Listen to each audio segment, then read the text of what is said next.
I'm writing a book about a about a teenage witch who was in essence kind of blamed for a death that wasn't his responsibility, but there's a bit of nuance to that. So he ends up being on the lam, which is, was a fun plot thing. And I'm going to read a couple pieces from that, a couple chunks, as I like to call them.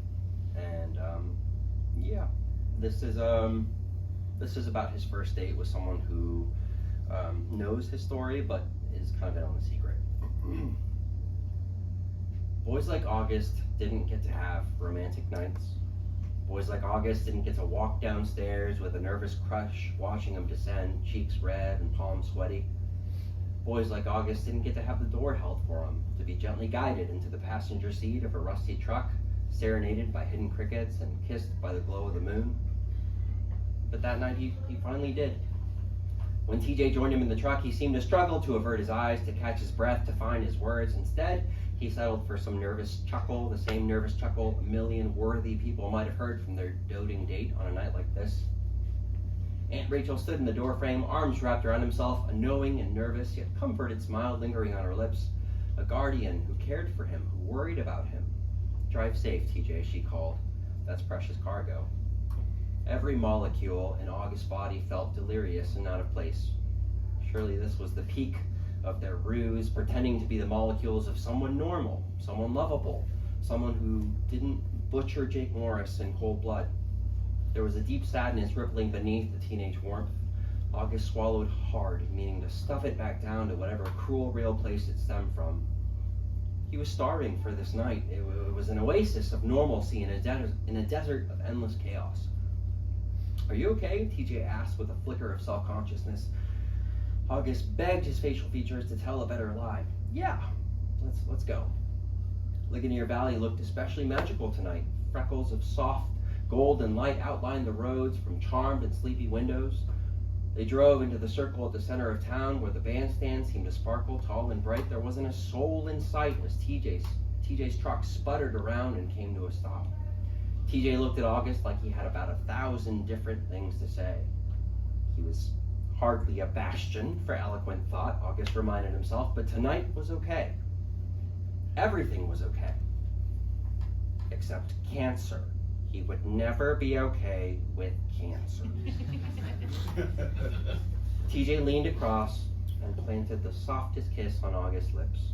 Precious cargo, he seemed to remember. August tried to decide how he could possibly deserve to feel so happy, all the while trying to come up with the most charming thing to say in response. I think you're double parked. Oh, oops. After a slow adjustment, they got out of the truck, and August realized where TJ intended to take him. A flash of bitter cynicism begged to be heard. But John and Linda White, the owners of Grande Fiesta Mexican Cuisine Muy Authentico,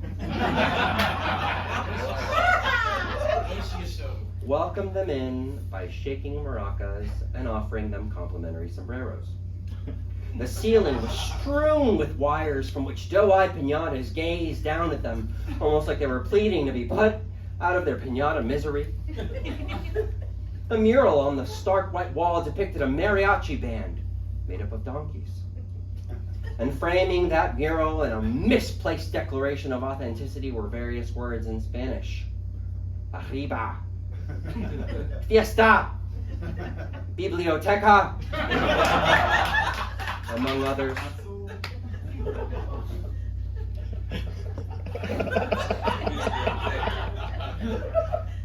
Linda White, in a culture address she had to have stolen from the Mexico Pavilion at Epcot, came over and dropped paper menus in front of them. "Oh, hi there, TJ. I'm Mrs. White. How's your mother doing?" She sat down at their booth, pushing August in towards the wall, but never quite looking at him.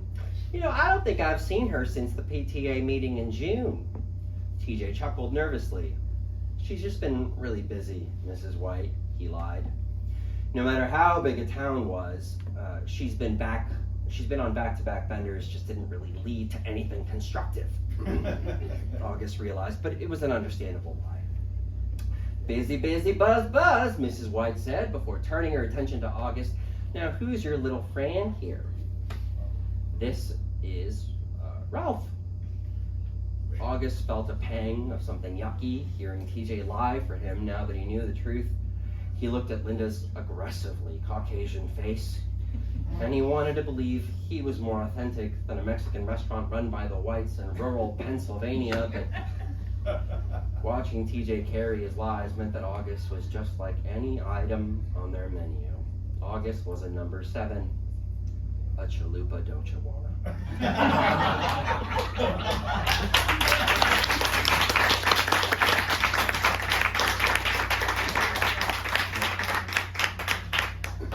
Okay, this next bit is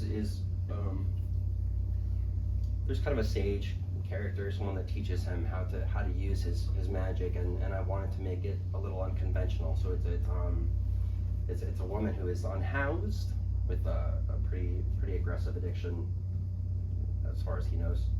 So here we go. August was starting to reconsider how desperate he was for help once Crabby Carol slowed her rickety gait several paces ahead. A suggestion of a structure with a rusty door peeked out from behind the trees. This was the perfect place to be turned into a piece of furniture and never heard from again. Carol muttered something about not having time to tidy up before bursting through the door. August recoiled at the offensive burst of what smelled like sun-baked roadkill, unwashed feet, and stale farts. She beckoned him inside. What are you waiting for? You know, it's such a beautiful night. Wouldn't you rather talk out here? She shook her head and huffed. Too public. Crickets chirped. For who? Just get in here, will ya? August groaned and inhaled deeply before holding his head and ducking into the building. As far as squalor went, this was pretty much right in line with that. Yeah.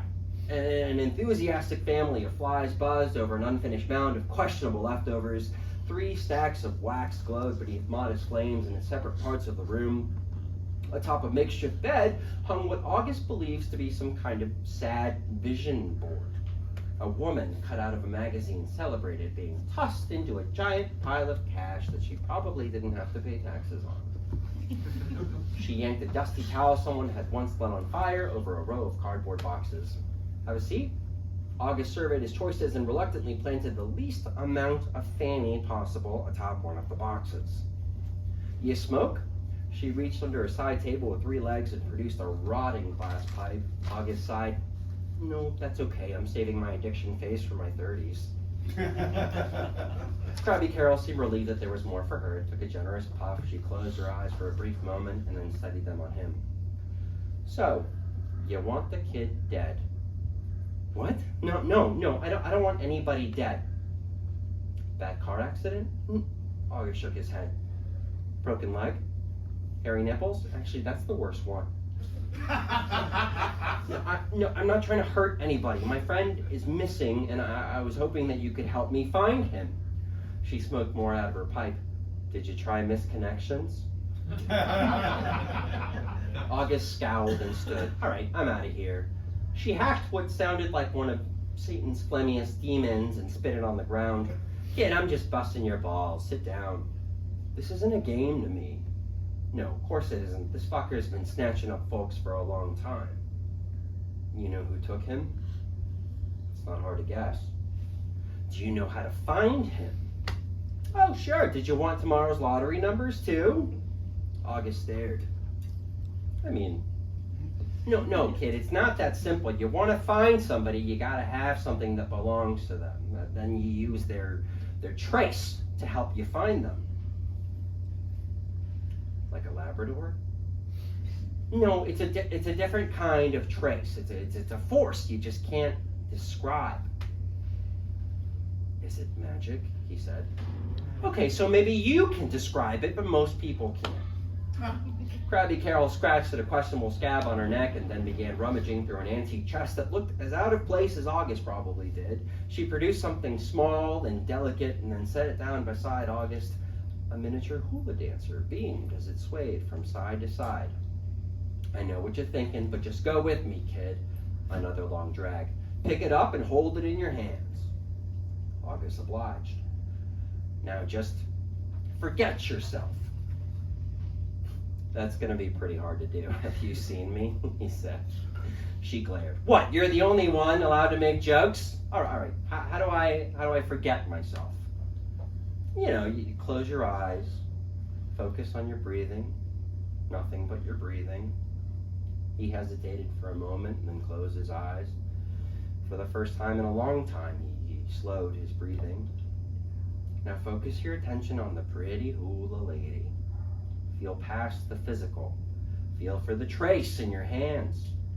August's eyeballs rolled around beneath his eyelids. The only thing he was starting to feel beyond the figure was a growing sense of regret. But then he heard it. The jarring crackle of static, softly at first, but then it grew louder and louder, like it was getting nearer. And then more sounds, the hum of tires on the road, a smoker's cough, a soulful voice wailing about a full moon and a tractor.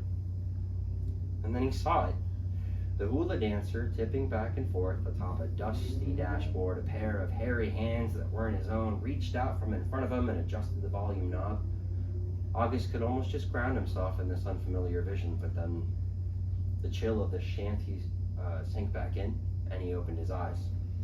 What'd you see? She said. Almost something, but I don't know, he responded, setting the figurine back down. She looked disappointed, but then she rushed back over to her chest. This time she produced something that made August's nerves twist into a knot.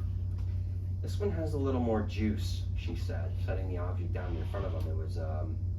It was a golden bangle encrusted with jewels, intricately engraved. There was no way this thing was real, August decided. It probably came from Claire's or something. But he didn't like being around it, and he couldn't figure out why. Maybe his criticism for women's jewelry was getting better. Try again. She set it down beside him. The moment he touched the bangle, he felt his entire body lift from the floor and go whirling into the unknown. Before he could puke out the panini press he had for lunch that day, he landed in what looked like a trailer for Wonder Woman. Beautiful robed women stared at him with unease. He felt their rage. The eldest approached, a large-breasted Catherine Zeta-Jones look-alike with the same sort of smirk you just loved to punch every time she unnecessarily elongated a vowel. But the loathing coursing through him now wasn't his own. He didn't get angry at this Catherine Zeta-Jones. This hatred belonged to someone else. She leaned in close enough to brush her lips against his ear. I'll see you in the afterlife, she mocked, and then she stepped back. The women simultaneously raised their hands and began to chant in some unfamiliar language. Lots of consonants, too many consonants. And then someplace deep within, fear and agony started searing up every inch of him, up every vein, up every follicle, consuming him until he faded away. The cold of the shanty settled in again, and he opened his eyes. He was dripping with sweat. Crabby Carol was on the floor, looking up at August through awestruck eyes. Who the hell are you, kid?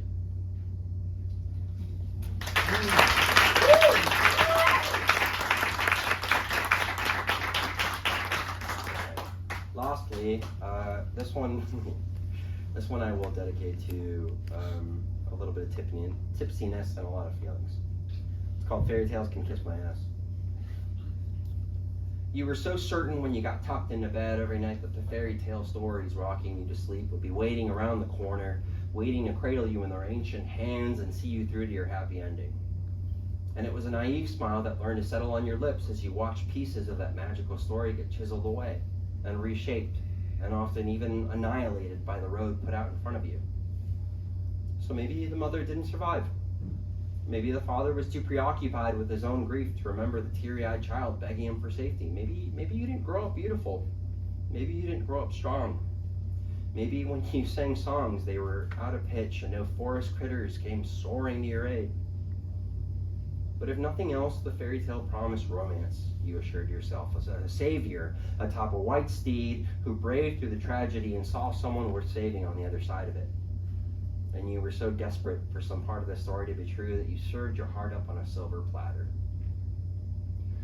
Only that man was no knight, no savior. He was poisoned by the tendrils of his unbroken fairy tale, and the only way he knew how to fight through was to fight you, control you, demean you, lock you back in the tower you'd been so desperate to be free of.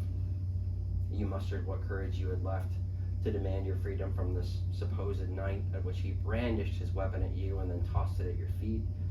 You weren't worth saving, and no one else was coming to do it. Now, if the fairy godmother was keeping score, that's no parents, no freedom from the tragic backstory, no knight in shining armor, and you were back up in the tower that you were this close to escaping. And you know what? That bitch didn't show up either, no matter how many water features you cried over. But after nights of weeping and wondering how everything could have gone so wrong, you spotted the glint of that shoddy sword kicked aside by the door. You considered the symbolism of using anything that atrocious man owned, but decided that the literary implications could wait. You picked it up. It was heavy and unfamiliar in your hands, more than you initially thought you could bear, but you remembered every shred of pain you ever felt, every rejection, every disappointment, and you lifted that sword high over your head and you swung. Crack! You noticed the tears forming in your eyes. You raised it again and you swung. Crack! That imposing door you'd faced your entire life was starting to fall apart like you had so many times. But this time you raised the sword even higher. You thought of the promises those fairy tales made you, how they'd let you down. And you swung. And the door fell apart before you. And while you weren't tired or unsteady or unburdened, you could finally inhale the fresh air of the world around you, and you knew that for once, for the very first time, you were free. You'd rescued yourself. And with the sword in your hand, you gazed across the expanse of forest, out at all the tall towers peppering the distance, and you knew deep in your heart you could help so many others. Not by rescuing them gallantly in some sort of broken fairy tale way, but by showing them that the power of their happily ever afters wasn't in loving homes or gallant knights or fairy godmothers. The power was in a glimmer of fight that existed inside them all along.